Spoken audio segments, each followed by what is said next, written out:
I will help you find the next De'Von Achane, bro. I'm talking about rookie season De'Von Achane. There are some profiles of players this season who really matched, bro. I'm really excited about these players. We're going to create a profile of what De'Von Achane was, right? Athletically, the offensive scheme that he was sitting in, the coaching staff, all that kind of stuff. And we're going to match some players that might match that profile because we want to try to chase that lightning, right? We want to try to recapture that dragon, chase the dragon, whatever you want to call it, and try to draft those guys, man, because when you get a player like a De'Von Achane or like an Alvin Kamara, his rookie season, it just makes your entire team feel real special, man. So without wasting any more time, I am Ron from Never Lucky Man. Like this video, comment if you're new, subscribe if you're new, if you want to catch more of this stuff, and let's get into it, bro. So we're going to start here with the physical traits, man. De'Von Achane, as I mentioned, was an absolute speed demon, bro. 5'9", a little bit undersized, 188 pounds soaking wet. He was a third-round draft pick. 4.32 40 speed, bro. That's 100th percentile. That is difficult to find. I don't think we're going to find anybody like De'Von Achane in this. I mean, maybe ever, bro. The dude is one of the fastest running backs that we've ever seen come out of the draft, right? So he's an absolute athletic speed demon, a receiving back, very productive in college. That's the profile. In 2023, the Dolphins. So the Dolphins' offensive scheme, 6th in yards, total yards, 11th in total points, and 10th in defensive yards allowed. So they were not like a substantially good offensive team. They were also not a bad defensive team, right? They're about, top 10 in both offense and defense. So it's not like we're trying to find that perfect formula, right? Of like the Bengals, where it's like a top 3 offense and a bottom 30 defense, right? So not too difficult to find, but I think that's not that important either way. So another part of this offense that was really important, I think, for Achane and Mostert at the time was that Jalen Waddle and Tyreek were both top 12 wide receivers, man. This offense was just humming, and it was very localized, or what's the word? Focused. The fucking production was focused into like 4 players in the offense, right? It was Tyreek, it was Waddle, it was Mostert, and it was Achane. There was like nobody else getting any type of production on this team, right? So it was a very focused fantasy production. So we love that. It was led by a combination of Raheem Mostert, 30 years old, and Jeff Wilson came in for a cup of coffee every now and then. He'd get some touches, in trash time and stuff like that. They had essentially a 2-man rotation with Jeff Wilson as kind of the third type of dude. And then Achane obviously was there. So let's sum it up. It was an ascending offense. It was a Shanahan offense. I mean, I don't know how important that is, but a Shanahan offense, it's an ascending offense. Older / non-superstar running backs, ahead of the dude we're trying to look for. An athletic outlier profile, so very athletic, speedy type running back. And, competent wide receivers, or at least they can keep defenses honest where they can't just stuff the box, right? I think that's an important aspect. So in 2024, the player that matched that profile, just so we can kind of, create a narrative here, was Bucky Irving, right? Bucky Irving matched some of the profile, not all of it. He didn't have the same speed. He ran a 4.55, right? 63rd percentile. But he met a lot of the other factors, right? He was in a Liam Cohen offense, which comes from the Shanahan tree. He was behind an inefficient starting running back in Rachaad White. They had really good running backs. They had a good quarterback. They were a top 5 offense, right? The Buccaneers at the time. So in 2025, I have 4 names, 4 guys that I think match this profile. Some of them are obvious. A couple of them are a little bit later. Dudes that are flyers, similar to Achane, right? He was like a 10th round pick in his rookie season. So the first name that I want to cover, it is one of the obvious ones. It is Trevion Henderson. We're not going to spend too much time on him. He ran at 4.38. So he's one of the faster running backs in the class. 96.3 grade on gap runs, bro. Elite burst, breakaway potential. The dude had a lot of big runs at Ohio State. So he is a pass catching running back by trade. And he's explosive, bro. He can make big plays happen. Now, here's the thing. He's projected to be the third down back. He's projected to be stuck behind Ramondre Stevenson. They still have Antonio Gibson there to take some third down work potentially. If Ramondre starts fumbling too much, they might make Trevion the 1A and then Gibson being the receiving back. So there's a little bit of a cap on his upside. But keep in mind, Raheem Mostert was always there, always producing, and De'Von Achane was still able to be, a top running back when he played in points per game. He missed a lot of games and he was out for the season. He didn't end the season as a top running back, but in points per game, he was fantastic. And the Patriots, so coming back to Trevion, they have the 4th easiest strength of schedule, and their defense is projected to be above average. So they lack a little bit of wide receiver talent, so they don't meet that wide receiver threshold that we liked. But, I think they could be a top 10 offense with such an easy schedule, an ascending quarterback, a new head coach who, is proven. Mike Vrabel is a very good coach.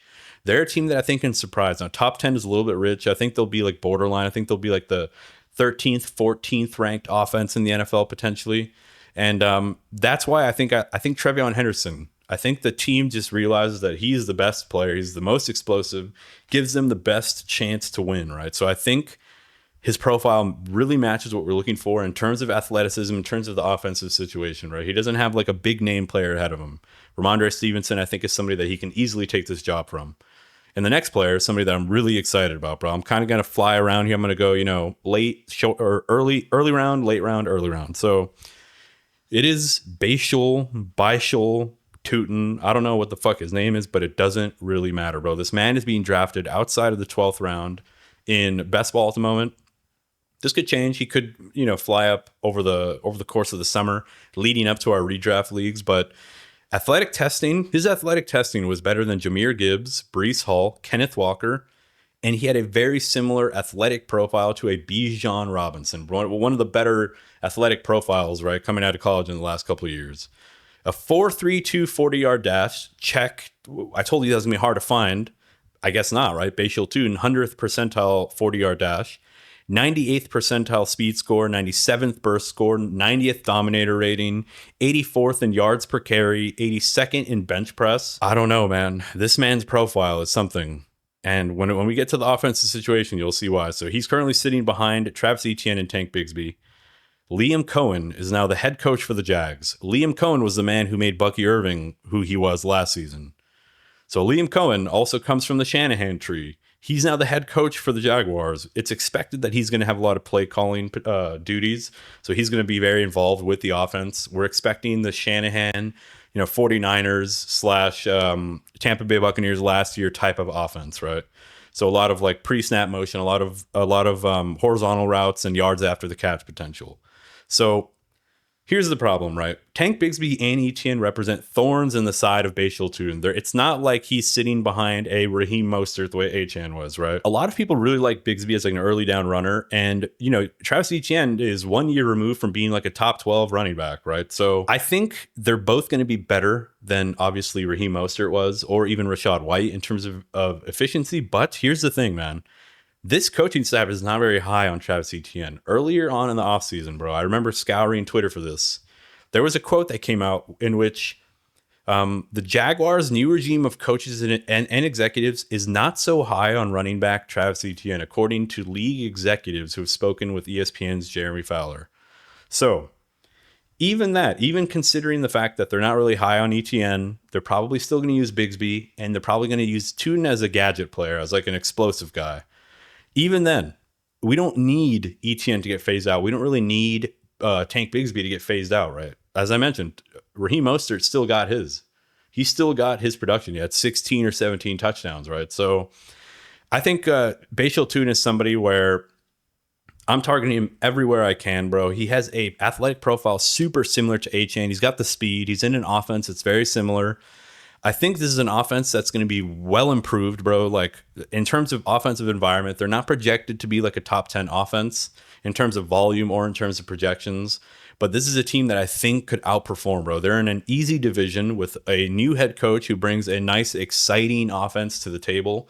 I'm super high on Bashul Tootin, man. I think this offense is going to be built around Brian Thomas and Travis Hunter, with Bashul Tootin being kind of the surprise of the season, man. So stay tuned for that. And the next name on this list is somebody you can get a little bit earlier. Also has a very similar profile to our boy, Tre'Von Henderson. It's RJ Harvey, man. 2nd round pick coming out of college.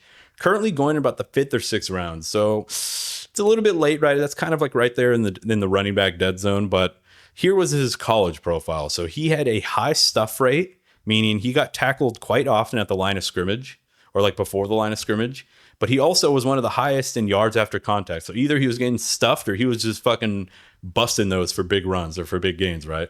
4.4 speed. So he's not quite a 4.32, but that's okay. 4.4 is definitely good enough.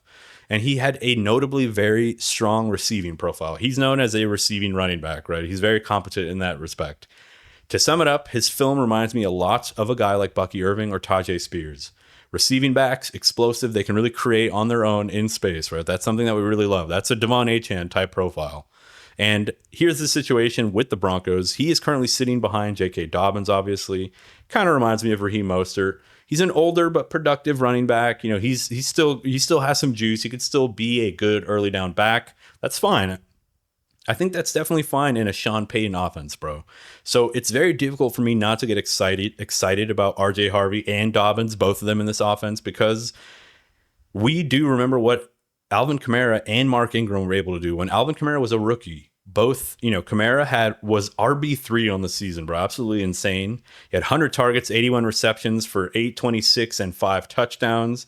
He had another 728 yards on the ground, only about 120 rush attempts though, and another 8 touchdowns as a rusher, bro. That was Kamara. So if RJ Harvey has a season like that, he's a top 3 running back, right? I don't know. Here's the difference. Alvin Kamara was Alvin Kamara, bro. Alvin Kamara was absolutely him. One of my favorite running backs to ever be in the NFL. I absolutely love watching this man play football. I don't know if RJ Harvey's quite as good of a running back. I don't know. We just don't know, right? He hasn't played a single down in the NFL. So, and Mark Ingram that same season, just to kind of wrap that up, RB6, he had 1,100 yards, 12 touchdowns, also had 58 catches, funnily enough, for 416 yards. So that's kind of like a Raheem Mostert and fucking Achane type of situation, right? And that was a Sean Payton offense back with the Saints. So RJ Harvey is somebody that he has the athletic profile. He's in an offensive system where the Broncos, you know, they have a third best offensive line based on projections, a top 10 defense, an ascending quarterback with a good system that really helps the quarterback actually produce very well. So RJ Harvey, man, he's somebody, it's difficult not to click on his name when you see him in those middle rounds, especially if you're running back needy. He's one of those guys where I don't mind taking a running back in that dead zone, which leads us to the last name on this list. It's Jaydon Blue, bro. Jaydon Blue, Jaydon. It doesn't really matter either. He is the, third string running back for the Cowboys. I don't know. He's 5'9", 196 pounds, 92nd percentile 40-yard dash. So he ran a 4.43, a little bit slower than our boy RJ Harvey. But he's currently going outside of like the 12th, 13th round in fantasy football drafts. So the Cowboys have a problem, bro. They vacated 372 carries. So gone, out the door, dude. Ezekiel Elliott and Rico Dowdle, both gone. They bring in Javonte Williams. They bring in Miles Sanders. Both guys who are in the Cam Akers category, meaning they're fucking garbage, dude. They're trash and they're bad, and we're just waiting for them to get benched at some point during the season. They're descending, right? They're both post-injury, post-hype. You know, I don't know what this Cowboys team is doing, to be honest. They're a team where instead of going after a superstar running back and getting somebody who's competent, they're just trying to like Frankenstein it up with all these dog shit players. But Jaydon Blue, that represents some upside, right? It represents a player that can win this job. Now let's talk about the Cowboys situation, right? So Jaydon Blue specifically, sorry, I'm going to go back to Jaydon Blue's profile. I'm going to wrap it up. Number 1 in yards after contact per attempt in the entire draft class. I don't know how that's possible for a dude who's 5'9", 196, but, you know, yards after contact, De'Von Achane, also a very good yards after contact guy, which is strange for such an undersized player, right? Ridiculous contact balance, churns after getting hit, and a 25% target rate in his rookie class, meaning he was seen as a receiving back in college, and he had great yards after the catch, yards after contact balance. The dude is like a great runner with the ball in his hand, despite his slightly small stature. And the Cowboys, as an offensive system, as an offensive environment, can this be a team where a De'Von Achane type player can emerge? 13th in scoring projected with a bad offensive line and a bad defense. I think that's the perfect combination where they're expected to have a good offense with a dog shit defense where they're going to have to keep throwing the ball. They're going to have to be playing from behind. They're going to be in a lot of shootouts, a lot of high scoring games, we predict. So if Jaydon Blue can emerge and he can actually get onto the field and he can be like a nice gadget player for them, he's got the athletic profile and he's in an offensive system that would help, where if this team wants to throw a lot, Jaydon Blue being a receiving running back or a pass catching running back, I think it's a perfect environment, bro. All he has to do is beat out Javonte Williams and Miles Sanders. He doesn't even have to beat them out, bro. If Javonte is the early down guy taking a lot of those shitty carries, Jaydon Blue can be the dude who gets a lot of the explosives, right? So, damn, my mouth is dry. I was rambling, but I always ramble in all my videos. I hope you guys like this video, man. Let me know down below in the comments. who you think could be the next De'Von Achane, man. Who can be that next breakout running back who we get later on or middle rounds, whatever. Who can really be the next De'Von Achane who surprises people, who's just this dynamic, explosive weapon for a team. Maybe he's not even high volume, but it's, the volume he does get is just amazing. Let me know down below. A like, a comment for the algorithm. Help these videos reach more people, man. And I'll see you guys in the next video.